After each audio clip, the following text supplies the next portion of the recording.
Chelsea. Caiu gritando ali, segue o jogo. Vamos lá, Inter. Milico, pra cima da marcação, vai cortar de novo, caiu e vai ganhar cartão amarelo. Chega aqui, compra aqui. O Gonçalves com absoluta convicção. Ele aplica o cartão amarelo para o Diego Milico.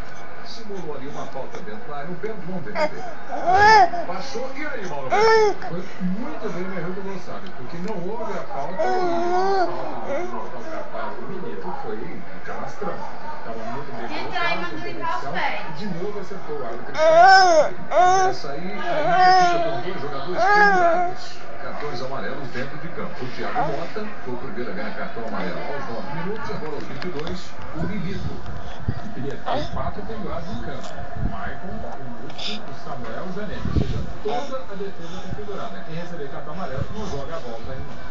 Ali o Aguilar. Fazer a falta. Ele vai ganhar cartão amarelo também. Vai ganhar cartão. Ou é o Calu que está por aí? Cartão amarelo aí para o jogador Calu. Calu, no detalhe para você, voltou fazendo uma falta um pouco mais forte também, dizendo aí, foi na bola, pelo menos a intenção, né? Porque ele fez o jogo.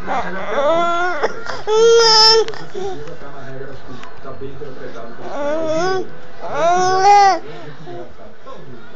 e arranca a perna do adversário e mostra a bola. Faz o gesto de que foi na bola.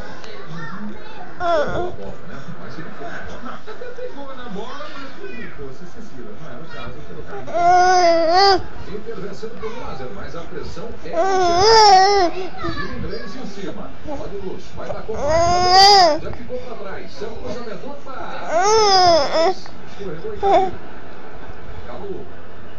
Olha como chega bem aí o Biliquel, tiro pro gol. A culpa do Júlio César, a bola se perde a linha de fundo. Mais um ataque perigoso do Chelsea. A bola passou acompanhando ali o Júlio César. Olha a repetição de primeira, com um chute muito bonito. A grande fase, talvez hoje o principal.